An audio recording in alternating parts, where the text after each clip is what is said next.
Hey everyone, my name's Trev and I'm from Ecollaboration. A lot of the time I actually get asked, what can I do at home to help frogs? The number one threat to frogs is habitat loss. We can attract a lot of frogs if we put in the right type of habitat. Don't need a big space. This particular space we've got outlined here is only about 3 meters by 2.5. Create a little micro habitat here for a range of wildlife, particularly targeting frogs. I've just used some surveying marking spray to get a basic outline, identifying where we put the waterfall area. You can master your own pond project at home, no matter how big or small it might be. It's even more fun if you've got some kids involved. So with that being said, this is Sophie, she's 11. She's always happy to help, as is Tom, 8 years old. The only thing I'm concerned about right now though, we're not exactly ticking off workplace safety. So kids, what do you reckon? We need to sort ourselves out? All right, let's do it. Ready? That's looking better.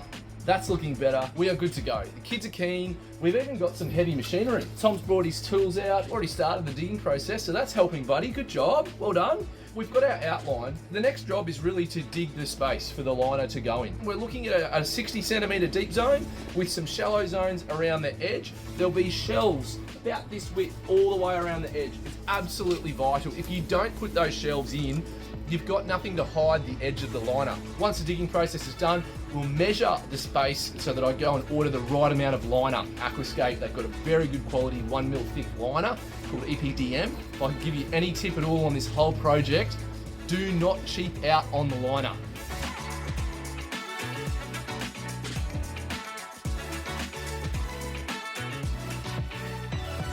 It's around about 30 centimetres deep at the moment. We've marked where the waterfall feature is going to start, so a little rolling waterfall. The shallow zones around the edge.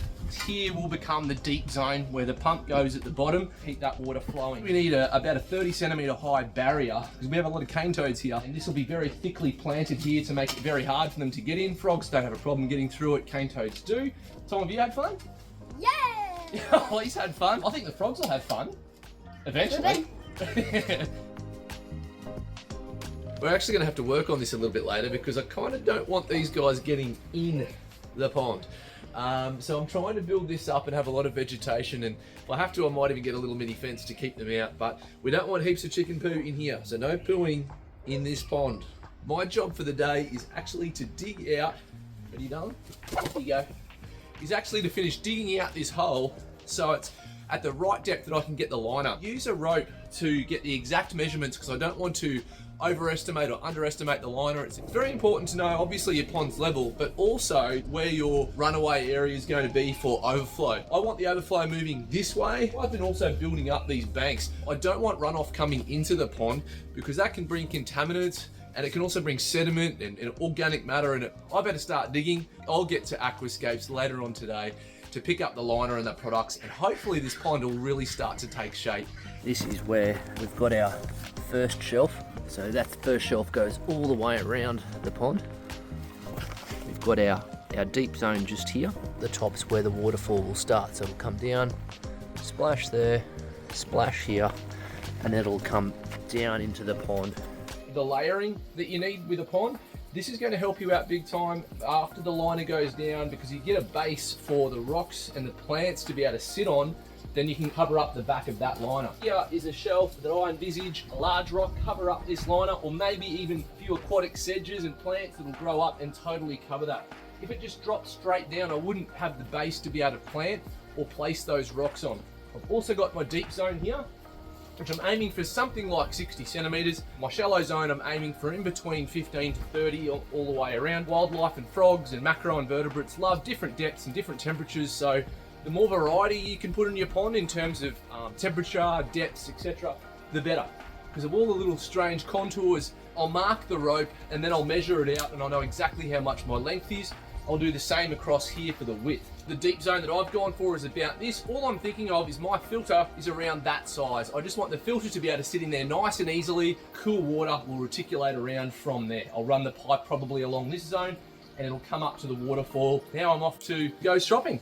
We're here at Aquascapes, my local pond shop. Come with me, come and see what we've got. We've got everything we need. The piping to get the water reticulating through the pond, up through the cascade, back down again. We've got our filter, we've got the pump, Even got some foam sealant, which is going to really help at the top of the cascades to keep the water in and not get lost with splash. Golden rule, don't cheapen out on liner. This liner is very, very thick. This is the 1 mil thick. It's like a rubber, not a tarp material that you might get at some of your cheaper products in larger hardware stores. And now the exciting part, taking these goodies back home, and it's time to get this pond sorted. If you don't have a lot of space, and you even can do it on a patio and have what they call patio ponds. This is a patio pond with a bit of an overflow as well. If you're really after a frog habitat, you've got to be careful here because the amount of running water, the frog's not going to lay their eggs in that, but nonetheless, it just shows you there's a whole range of different options. Small, right through to the very large. One of the best parts about coming to Aquascape is this epic pond. You can see some of the principles in this big pond. There's the same shelving idea there, where they've got the rocks and the plants coming out of the deeper water zones, and then the cascades at the top, which is really, really eye-catching and the lovely sound. For now, we'll just get back to our little backyard pond. We've got our gear now. First thing I tend to do is use whatever sand I have or can justify buying, just to give a light coating on the layers, just to stop any rocky edges rubbing against the liner. Look, it's probably overkill because we've got this fleece underlay that's going to go under the liner. I've also doubled up on it and put it over the top of the liner, so when we put heavy rocks on that liner, it's rubbing up and down. Friction will be on this, not the actual liner, even though the liner is amazingly strong. I like to do things right. Sand, underlay, away we go.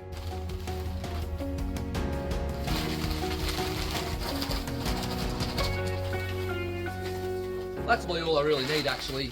If you are short on sand like me, focus on the areas that the most amount of water, the volume of water will be pressing down on the liner. I'm not too concerned about the upper cascades, wanted to get it on most of the shallow zone and definitely on that deep zone. Next step is just the underlay. Try and get it tucked in really tight. Don't want the liner to be at an angle and there's all the water pressure on that liner. It's got to be tucked right up against these concaves, little shapes within the pond very well.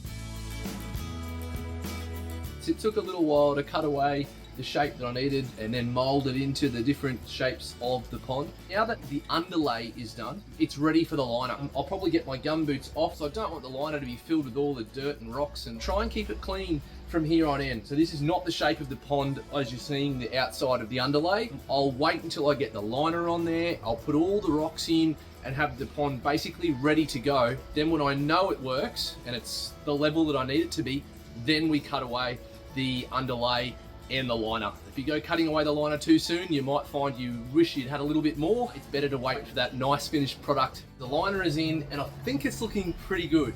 Fingers crossed, but the measurements were great. There's always that element of doubt in your mind, have I got it right or not? 4.8 meters by 4.2 wide. It's worked perfectly. We'll have to cut out a lot of edge work at the end, that's fine. I'd rather have a little bit more than not enough and have to remold the whole.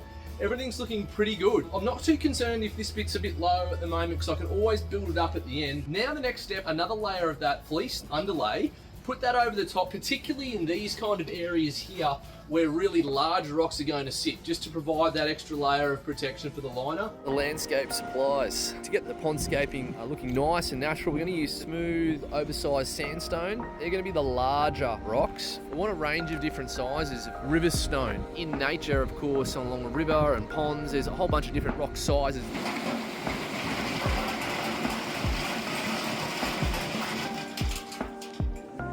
I'm not going to put the rocks straight into the pond because if you do that, you actually end up with a lot of the residue off the rocks and the dust in your pond coming through your filter. Just the amount of residue that comes off these rocks, that would all be in the pond. All of this over here is all come off the rocks as I've been hosing them. Don't underestimate the amount of residue on these rocks, and you really need to remove that before it goes into the pond. As soon as I've done the cleaning of the rocks, I'll get to work putting some decorations in the pond and getting this all set up. Nearly there.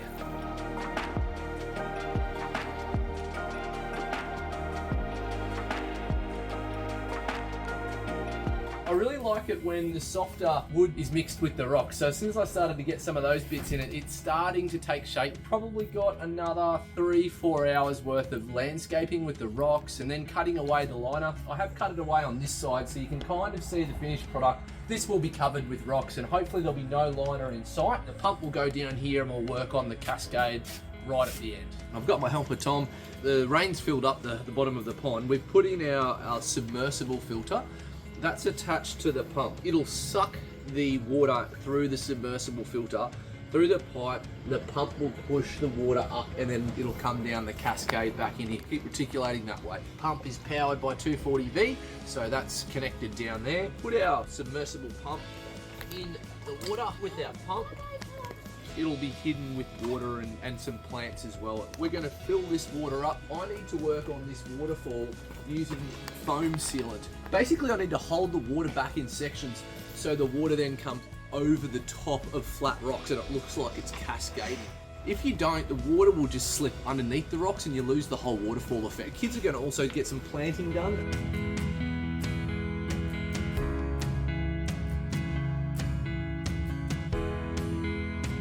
You've finished the pond, so we've got our decorative elements. We've had to do more plantings to make it really, really thick.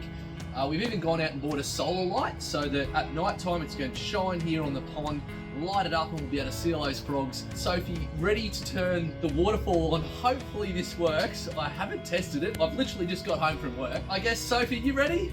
Yeah. 3, 2, 1. Yes! It's coming down! Yeah! It's coming down! Yeah! So come over. Come and check this out. So we've managed to put the foam here underneath all the rocks. That's why the water's coming up over the rocks. This is a great result. It was kind of like I thought. I could turn the pressure up a little bit more and really get it to come down. What do you think? Good. Good? I've got 2 happy kids. I've got a happy wife behind the camera whose idea it was to put it here in the first place.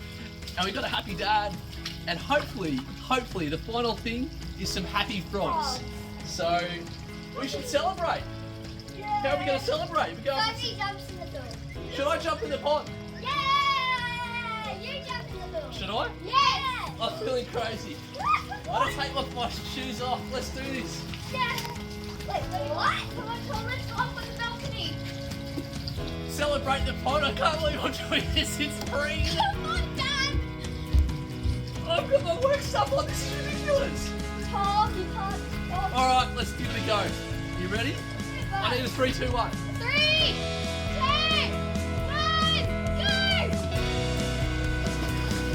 go! The pond is open! The pond is open!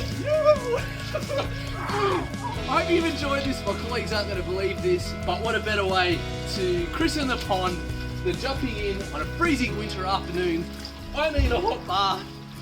Good luck with your pond builds, everyone. Get out there and build some habitat for our frogs and birds and wildlife. You'll enjoy it. I don't expect you to get in the pond after. Have fun doing your project, and I'll see you at the next one. Thanks for watching.